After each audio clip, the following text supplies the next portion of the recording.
사무엘상 6장 7절에서 12절 말씀을 다 같이 봉독하시겠습니다. 그러므로 새 수레를 하나 만들고 멍에를 메어 보지 아니한 젖나는 소 2마리를 끌어다가 소의 수레를 메우고 그 송아지들은 떼어 집으로 돌려보내고 야외의 궤를 가져다가 수레에 싣고 속건제로 드릴 금으로 만든 물건들은 상자에 담아 궤 곁에 두고 그것을 보내어 가게 하고 보고 있다가 만일 궤가 그 본 지역길로 올라가서 벳세메스로 가면 이 큰 재앙은 그가 그들에게 내린 것이요 그렇지 아니하면 우리를 친 것이 그의 손이 아니요 우연히 당한 것인 줄 알리라 하니라. 그 사람들이 그같이 하여 젖나는 소 2를 끌어다가 수레를 메우고 송아지들은 집에 가두고 야외의 궤와 및 금지와 그들의 독종의 형상을 담은 상자를 수레 위에 실으니 암소가 벳세메스 길로 바로 행하여 대로로 가며 갈 때 울고 좌우로 치우치지 아니하였고 블레셋 방백들은 벳세메스 경계선까지 따라가니라. 아멘. 저는 오늘 방금 봉독한 사무엘상 6장 7절에서 12절 말씀을 근거로 해서 기쁨의 걸음이라는 제목으로 함께 말씀을 나누고자 합니다. 함께 따라해 볼까요? 기쁨의 걸음. 기쁨의 걸음. 오늘은 제 전 교구에서 있었던 일로 예비기를 시작해 보려고 합니다. 제 기도처가 전 교구의 기도처가 상가 건물 4층에 있었습니다. 4층 기도처에 있기 때문에 기도처에서 모임을 시작할 때 항상 1층에서부터 힘들게 올라갔었던 기억이 있는데 올라가서 문을 딱 열고 보면 항상 계셨던 집사님이 있습니다. 그 집사님은 항상 바닥을 걸레질하고 계셨고 바닥을 쓸고 계셨습니다. 근데 그 집사님을 제가 기도처에 갈 때마다 크게 놀랬었던 이 2가지가 있는데 갈 때마다 그 집사님이 청소를 하고 계셔서 놀랬고 또 한 가지 놀랬었던 것은 그 집사님이 청소를 하시면서 즐겁고 기쁘게 감사하면서 찬양을 하시는 모습을 보면서 놀랬었습니다. 왜냐하면 사역의 크고 높음, 중요하고 중요하지 않음은 없지만 어떻게 보면 청소를 하는 일이 굉장히 힘든 일임에도 불구하고 그 일을 기쁨으로 감당했었기 때문입니다. 그 모습을 보면서 제가 회개하고 후회했었던 일이 있었는데 무엇이냐면 제가 약 2년에 일본 선교를 마치고 처음 돌아왔었던 시기가 코로나 시기였는데 그때 여의도에서 제가 주로 했었던 사역의 일이 무엇이었냐면 방역 지침에 따라 앉을 수 있는 의자에 맞춰서 스티커를 띄고 스티커를 붙이는 일이었어요. 하루 종일 4시간에서 5시간 정도 전도사님들하고 같이 여의도 그 넓은 성전에 의자에 있는 스티커를 붙였었던 스티커를 띄고 이 방역 지침 바뀌게 되면 그 방역 지침에 맞게 또 스티커를 하나씩 붙이는 거예요. 이 여의도 성전이 얼마나 넓은데 그 넓은 성전에 있는 스티커를 다 띄고 또 다 붙이는 거, 그것이 계속 반복되는 그 굴레 속에서 이러려고 내가 다시 돌아왔나 라는 생각을 했었기 때문입니다. 근데 이게 중요한 일인가 중요하지 않은 일인가를 생각하기에 앞서 내가 하나님의 일을 하고 있는데 기쁨으로 섬겼어야 됨에도 불구하고 작은 일, 큰 일을 비교하면서 섬겼었던, 그리고 그 가운데서 내가 불평하면서 사역했었던 것을 회개했었다는 말입니다. 주님의 사역은 내가 하는 일의 중요도로 기쁨이 결정되지 않습니다. 어떠한 마음으로 하나님이 나에게 주신 그 사명을 감당하고 있느냐, 그것이 중요한 일이라는 것이 사실입니다. 오늘 말씀을 통하여 우리에게 맡겨진 사명의 크고 작음에, 중요하고 중요하지 않음에 기뻐하고 최선을 다하는 것이 아니라 하나님의 기쁨에 초청되었다는 그 사실만으로도 기뻐하고 감사하며 우리에게 맡겨진 모든 사역에 최선을 다하기로 결단하는 귀한 일산수봉 영산교회 모든 성도님들이 되시기를 주님의 이름으로 축원드립니다. 첫 번째로 생각해 볼 것은 끊임없는 의심입니다. 한번 따라해 볼까요? 끊임없는 의심. 끊임없는 의심. 블레셋은 이스라엘과의 전쟁에서 승리를 하게 되고 승리의 증거로 하나님의 언약궤를 취하게 됩니다. 당시 고대 관념과 그 문화와 전쟁적인 문화에 의하면 나라 간의 전쟁은 신들과의 전쟁이었습니다. 우리 신이 강하면 저쪽 신을 이길 것이고 우리 신이 약하면 전쟁에서 우리가 질 것이라고 생각했던 것입니다. 그렇게 우리가 이기기 위해서는 신에게 제물도 잘 드려야 되고 신앙생활도 잘해야 되고 제사도 잘 복을 드리는 제사도 잘 드렸어야 됐던 것입니다. 그래서 전쟁을 앞두고 신전에 나와서 제사도 많이 올리고 좋은 예물들을 많이 바쳐 올려야 된다고 생각했었습니다.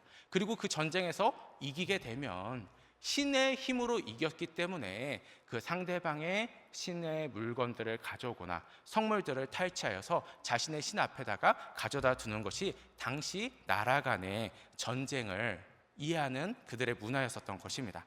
이후의 이야기이긴 하지만 바벨론 왕 느부갓네살도 여호야김 시대에 예루살렘을 침공하고 승리의 기념물로 이스라엘 성전에서 쓰는 성물들을 그들의 신전에다 가져갔었습니다.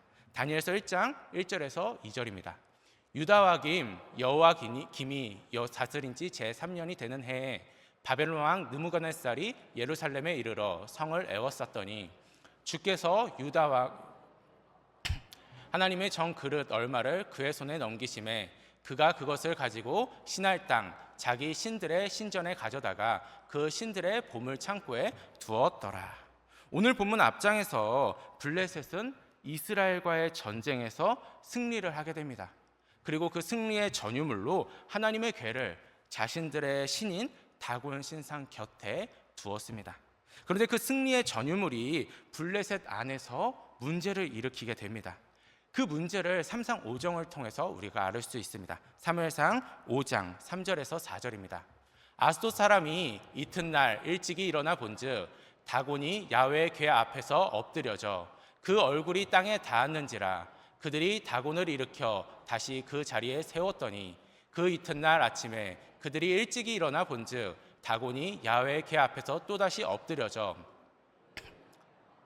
그 머리와 두 손목은 끊어져 문지방에 있고 다곤의 몸뚱이만 남았더라. 다곤 신상이 하나님의 궤를 넣어두자 다곤 신상이 넘어지고 목과 팔목이 두 손목이 끊어졌다라는 겁니다. 게다가 그곳에 독한 종기와 재앙이 덮쳤고 하나님의 궤가 오자 아스곳은 망할 지경에 이르렀다라는 것입니다. 다곤 신의 이름으로 이스라엘을 이겼다고 하나님을 이겼다라고 생각했는데 실상은 이스라엘이 패한 것이지 하나님이 패한 것이 아니었다라는 사실입니다. 블레셋이 이스라엘을 이겼지만 다곤 신이 하나님을 이긴 것이 아닙니다. 당시 블레셋 사람들의 가치관 안에서는 이해할 수 없었던 것입니다. 다곤 신의 이름으로 이스라엘을 이겼는데 다곤 신이 하나님 앞에 힘을 쓰지 못하고 있는 것입니다. 이러한 지경에 이르자 블레셋의 5방백 중 한 곳이었던 아스돗이 블레셋 5방백의 사람들을 다 같이 모아서 하나님의 궤를 어떻게 할지 함께 회의를 하게 됩니다. 사무엘상 5장 8절입니다. 이에 사람을 보내어 블레셋 사람들의 모든 방백을 모으고 이르되 우리가 이스라엘의 신의 궤를 어찌하랴 하니 그들이 대답하되 이스라엘 신의 궤를 가드로 옮겨가라 하므로 이스라엘 신의 궤를 옮겨갔더니 어디로 하나님의 궤를 옮겼다고 성경 기록하고 있죠? 어디라고 돼 있죠? 방금 읽었는데 가드라고 돼 있습니다. 여기서 말하고 있는 가드는 우리가 잘 알고 있는 골리앗의 고향이 되게 됩니다.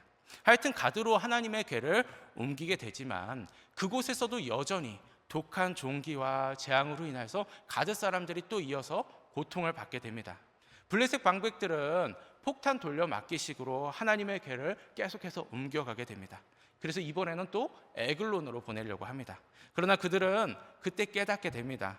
이스라엘을 이겼지만 이스라엘을 이긴 것이 하나님에 대한 승리가 아니었다라는 것을 블레셋 방백들이 깨닫게 된다라는 사실입니다. 사무엘상 5장 10절에서 11절 말씀입니다. 이에 그들이 하나님의 궤를 에글론으로 보내니라. 하나님의 궤가 에글론에 이른즉 에글론 사람이 부르짖어 이르되 이스라엘 신의 궤를 우리에게로 가져다가 우리와 우리 백성을 죽이려 한다 하고 이에 사람을 보내어 블레셋 모든 방백을 모으고 이르되 이스라엘 신의 궤를 보내어 그곳에 있던 곳으로 돌아가게 하고 우리와 우리 백성이 죽임을 당함을 면하게 하자 하니 이는 온 성읍이 사망의 환란을 당함이니라. 거기서 하나님의 손이 엄중하심으로 계속되는 사망의 환란으로 인하여 블레셋 방백들은 하나님의 정능하심을 깨닫게 된 것입니다. 이스라엘 백성들에게 승리하였지만 그것이 하나님에 대한 패배가 아니었다라는 사실입니다. 어쩌면 우리가 복음을 전할 때 나의 현실이 하나님의 영광을 가리면 어쩌지 하는 의구심이 들 때가 있습니다. 예수 믿으면 잘 된다라는 형통함의 모습으로 복음을 전하고 싶은 것이 우리의 심정입니다. 병을 치유받았다, 귀신도 쫓아냈다, 자녀들이 형통하게 되었다, 자랑하며 복음을 전하고 싶은 것이 우리의 모습이라는 것입니다. 그러나 실상은 우리의 현실의 모습이 어떠합니까? 마치 이스라엘 백성들이 패하여 하나님의 언약궤를 빼앗긴 것만 같은 수치스러운 상황들을 살아갈 때가 조금 가끔 있긴 합니다. 인생은 고야 같다고 하여 고통이 없는 인생이면 좋겠지만 이 문제가 해결되면 또 다른 문제가 찾아오게 됩니다. 그리고 그것에 낙심하고 또 그것에 절망하며 살아갑니다.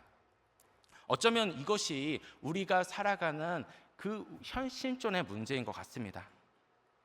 마치 캐스트를 깨듯이 이 문제를 해결하면 또 다른 문제가 우리에게 찾아오고 또 다른 문제가 우리에게 찾아와 우리가 인생을 살아가며 고통이 계속 동반하며 살아가고 있다는 뜻입니다. 이러한 상황에서 복음을 전한다는 것, 어쩌면 하나님의 영광을 가리는 것처럼 보입니다. 선물도 딱딱 후라이팬이나 냄비나 과일 같은 걸 딱딱딱 주면서 복음을 전하고 싶고, 밥도 편하게 한 그릇, 커피도 한 잔 시원하게 쏘면서 복음을 전하고 싶고, 은근히 자식 자랑하면서 내가 이렇게 교회 다니고 신앙생활 열심히 하고 있으니까 잘 되고 있었다라고 이야기하면서 좋으신 하나님을 전하고 싶습니다. 그러나 오늘 본문의 상황처럼 하나님의 하나님 되심은 우리의 연약함과는 별개의 문제입니다. 하나님은 스스로 계실 뿐 아니라 우리의 연약함 가운데서도 하나님의 하나님 되심을 증거하고 나타내시는 분이십니다.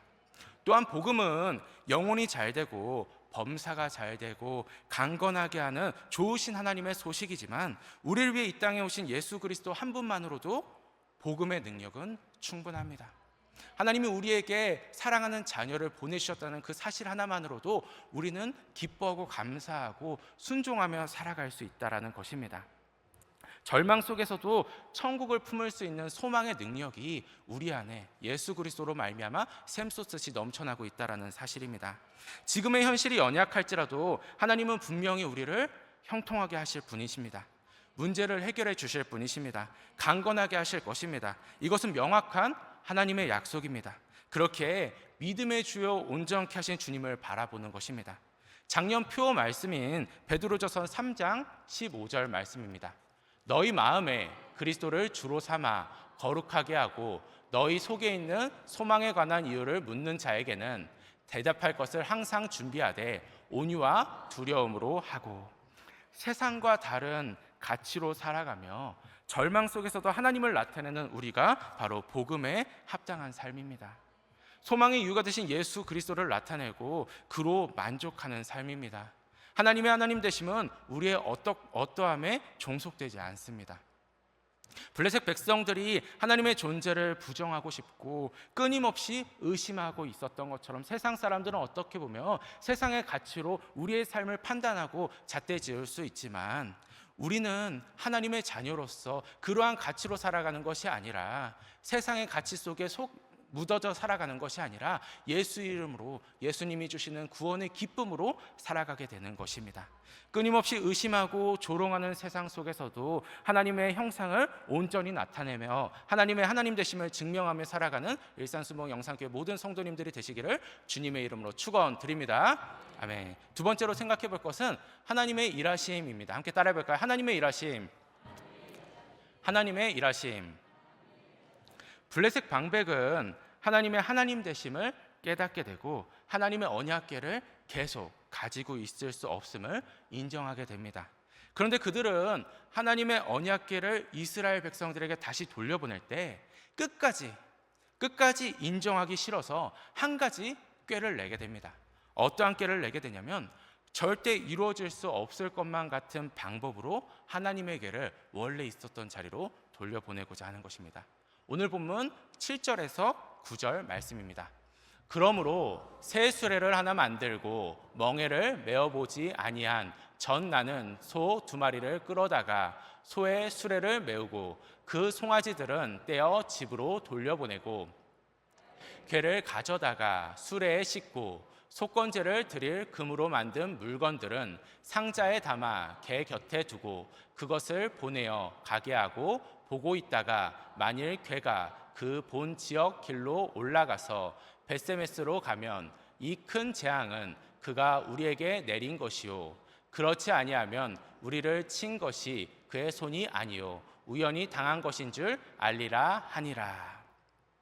첫째로 멍에를 메어보지도 아니한 젖소에게 멍에를 씌운다고 합니다. 사진이 뒤집어졌네요. 멍에를 매지 않은 그 소에게 멍에를 씌운다고 합니다. 소가 처음 끄는 수레를 끌 수 없음에도 불구하고 그냥 처음 겪게 하는 것을 겪게 한다라는 것이죠. 두 번째로 모성애가 얼마나 강한데 새끼를 뒤에 두고 스스로 그 길을 가게 합니다. 얼마나 치졸한 모습입니까? 이러한 모습으로 블레셋은 하나님의 언약궤를 돌려보내고자 합니다. 말 못하는 짐승이라 할지라도 모성애가 얼마나 강한데 새끼를 두고 그 길을 가겠습니까? 모성애는 본능이고 부성애는 만들어진다고 하는데 어미소가 새끼를 두고 어떻게 그 길을 갈 수 있겠습니까? 그런데 하나님께서는 그 길을 가게 하십니다. 오늘 보면 10절에서 12절입니다. 그 사람들이 그같이 하여 전 나는 소 2를 끌어다가 수레를 메우고 송아지들은 집에 가두고 야외 개와 및 금지와 그들의 독종의 형상을 담은 상자를 수레 위에 실으니 암소가 벳세메스 길로 바로 행하여 대로로 가며 갈 때에 울고 좌우로 치우치지 아니하였고 블레셋 방백들은 벳세메스 경계선까지 따라가니라. 하나님의 강권하심이 있었습니다. 모성애를 넘어서는 하나님의 강권하심이 있었다라는 것입니다. 옛날에 오늘 본문과 같은 말씀으로 설교를 들을 때 충성과 연결하여 설교를 많이 들었었던 기억이 있습니다. 그런데 저는 오늘 벳세메스의 암소를 바라보며 모성애마저 넘어서는 충성을 묵상하기도 하였지만 모성애와 같이 끝까지 포기하기 싫은 나의 욕망의 자리들을 묵상하게 되었고 또 하나뿐인 아들을 보내신 하나님의 큰 사랑을 묵상하게 되었습니다. 우리가 가끔 어린아이들이 양손에 과자를 들고 있었을 때 그 아이에게 장난치고 싶은 심정들이 있습니다. 그래서 그 아이에게 과자 하나만 주면 안 되겠냐라고 이야기를 하게 되죠. 그럴 때 그 아이가 가지고 있는 과자를 우리에게 주게 되면 우리는 한량없는 큰 기쁨을 누리게 됩니다. 그리고 그 아이에게 너무나도 사랑스러운 마음들을 가지게 되죠. 그런데 그 아이가 별것도 아닌, 우리가 보기에는 별것도 아닌 그 과자를 뺏기고 싶지 않아서, 주고 싶지 않아서 그 아이의 세상의 전부가 이 과자라고 여겨지기 때문에 그 아이는 그 과자를 주지 않을 때 한편으로는 너무나도 귀엽기도 하지만 이 과자가 뭐라고, 내가 그 아이에게 과자 하나 그냥 받아서 그냥 먹고 싶지도 않은 그 과자를 달라고 했을 뿐인데 이 아이가 왜 그럴까라고 생각하게 됩니다. 인생을 살다 보면 우리가 포기할 수 없는 욕망의 자리들이 있습니다.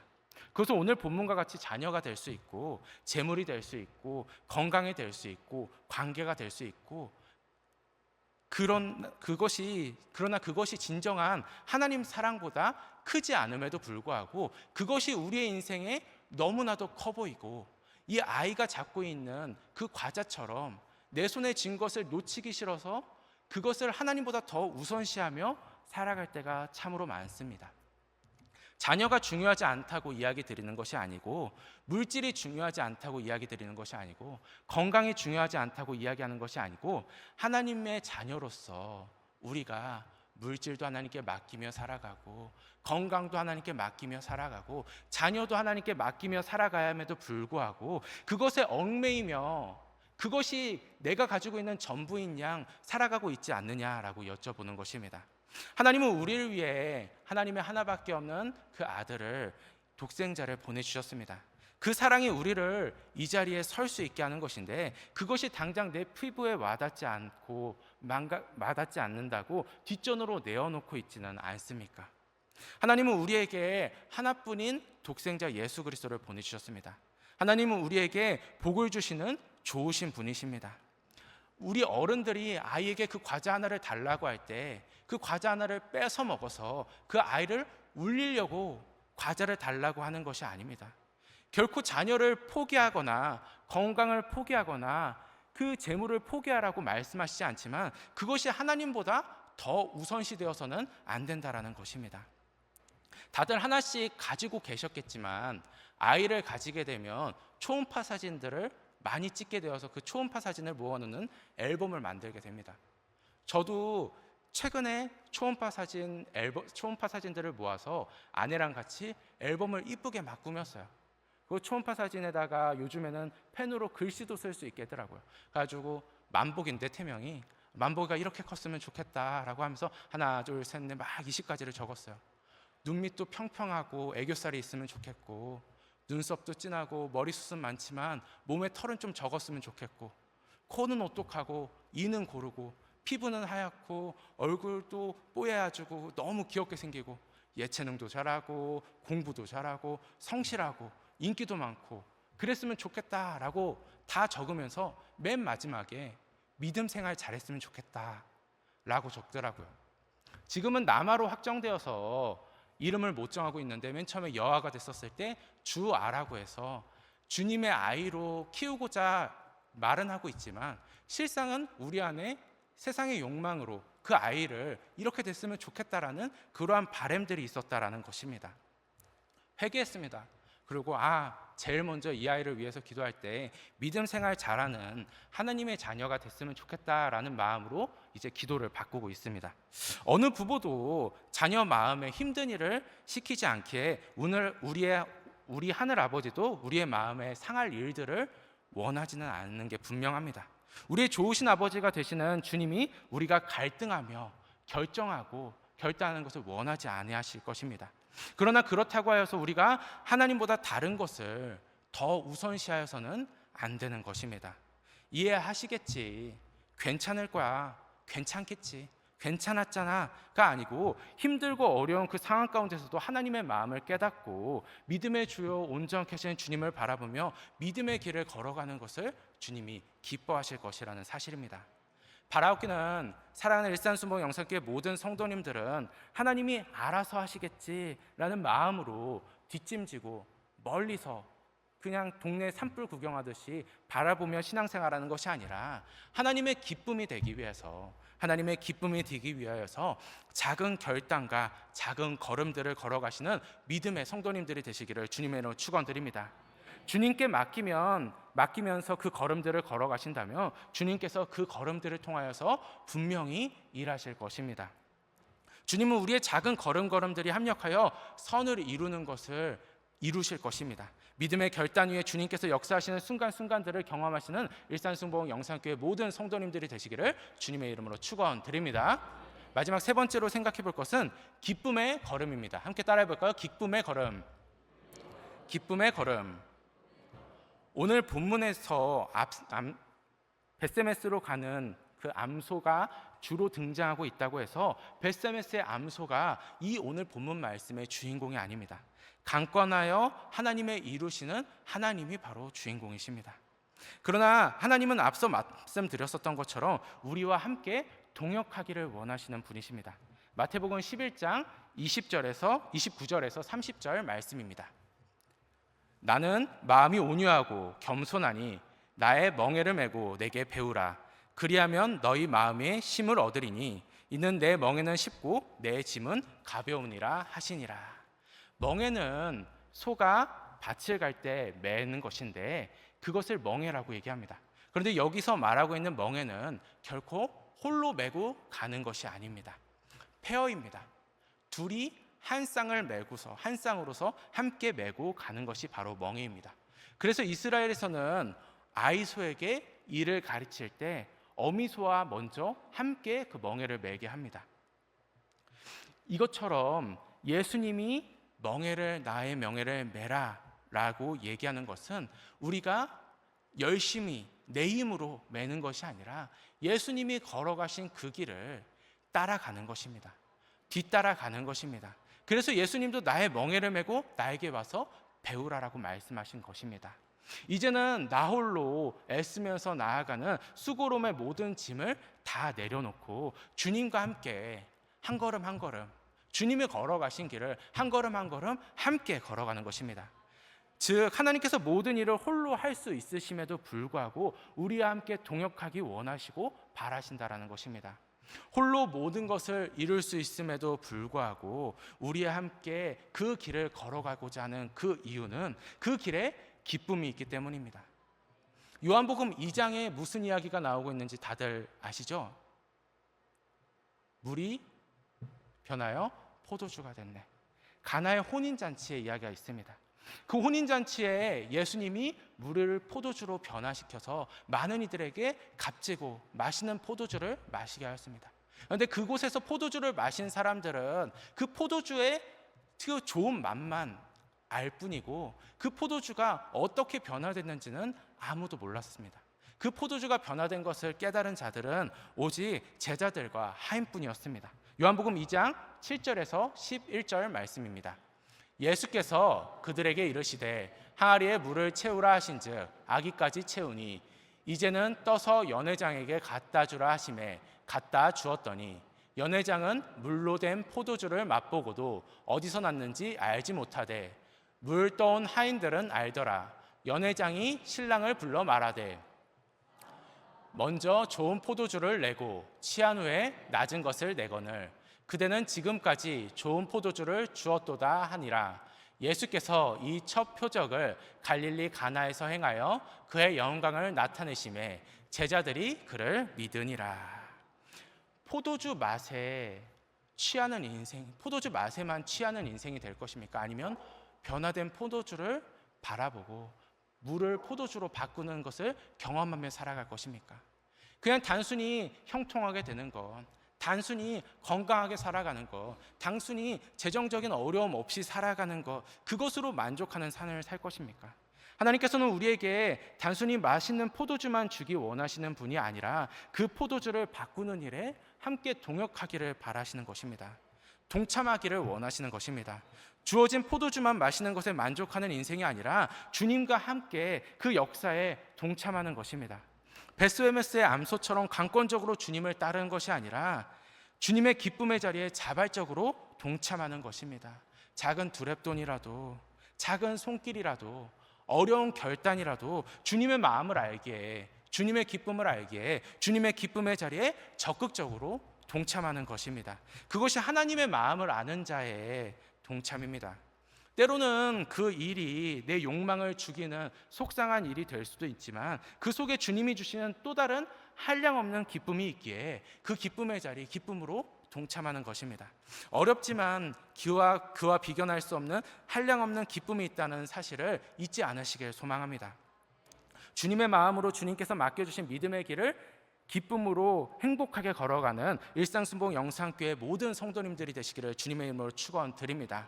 하나님을 신뢰하며 믿음의 길을 걸어갈 때 주님께서 그 길 끝을 합력하여 선을 이루시는 믿음의 역사를 이루어 주실 것입니다. 그 주님을 신뢰하며 끝까지 충성을 다하는 일산수목 영상교회 모든 성도님들이 되시기를 주님의 이름으로 축원드립니다.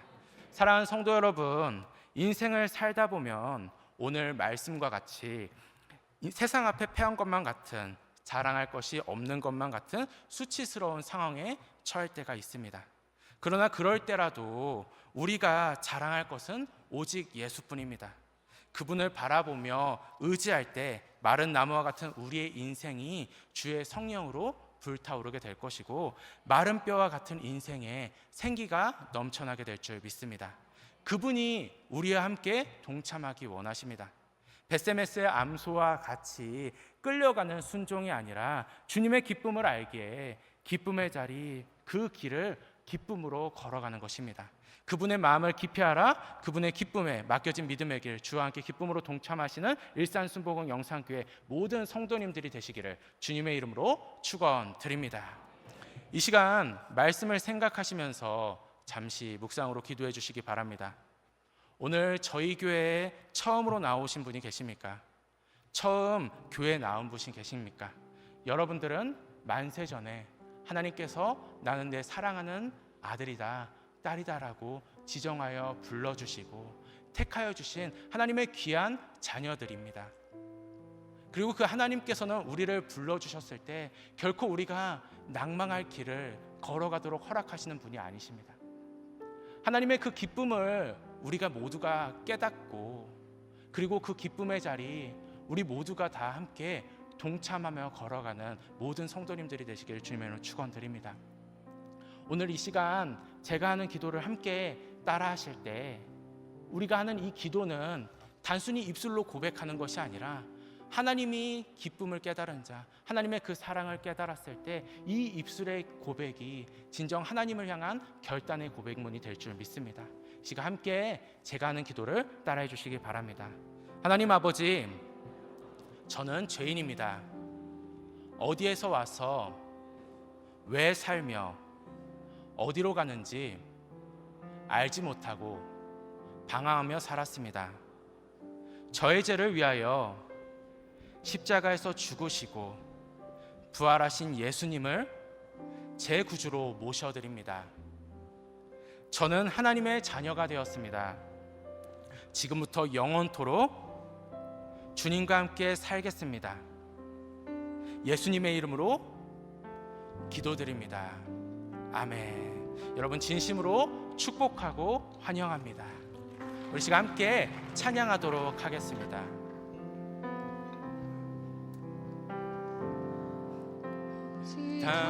당신의 마음이 있는 곳에 나의 마음이 있기를 원해요.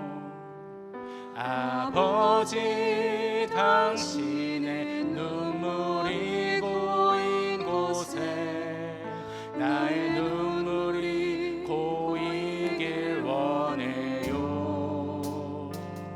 아버지, 당신 바라보는 영혼에게 나의 두 눈이 향하길 원해요. 아버지, 당신이 울고 있는 어두운 땅에 나의 두 발이 향하길 원해요. 나의 마음이 아버지의 마음 알아. 내 모든 뜻 아버지의 뜻이 될 수 있기를 나의 온몸이 아버지의 마음 알아. 내 모든 삶 당신의 삶 내 우리 처음부터 한 번 더 고백합시다. 아버지, 당신의 마음이 있는 곳에 나의 마음이 있기를 원해요. 아버지, 당신의 눈물이 고인 곳에 나의 눈물이 고이길 원해요.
한 번 더 고백합시다.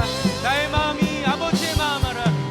나의 마음이 아버지의 마음 알아. 내 모든 뜻 아버지의 뜻이 될 수 있기를.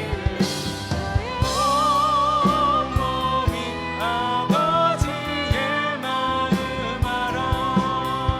내 모든 삶 당신의 삶 되기를. 세상은 실수와 실패를 종종 부정적인 시선으로 바라봅니다. 특히 현대 사회는 완벽함을 요구하는 목소리가 크기 때문에 실수를 단순히 패배나 무능력의 징표로 여기는 경우가 많습니다.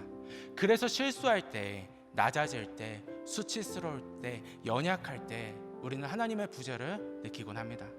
그러나 우리는 우리의 모든 삶이 하나님의 뜻 안에 있음을 신뢰하게 된다면 하나님의 시간표 안에서 우리의 그 시간은 하나님이 일하고 계시는 시간이 분명합니다. 즉 주 안에서 실수는 결국 합력하여 선을 이루시는 하나님의 도구이자 하나님의 시간인 것입니다. 이 사실을 인정한다면 실수는 그냥 단순히 실수로 그쳐지지 않습니다. 주님이 일하시는 시간으로 바라보게 되고 기뻐하게 되고 순종하게 될 수 있는 것입니다. 합력하여 선을 이루시는 주님을 기대할 수 있게 되는 것입니다. 그 주님을 신뢰하며 주님과 함께 그 멍에를 감당하는 우리가 되기를 소망합니다. 그 좋으신 주님을 신뢰하며 주께서 맡기신 귀한 사명들을 주님의 마음으로 한 영혼을 사랑하는 그 주님의 그 마음으로 최선을 다하며 열심을 다하며 기쁨으로 걸어가시는 우리 사랑하는 일산순복 영상교회 모든 성도님들이 될 수 있게 달라고, 성령 충만한 자들이 될 수 있게 달라고 우리 다 같이 그런 마음 가지면서 주여 삼창하며 간절한 마음 가지고 기도하겠습니다.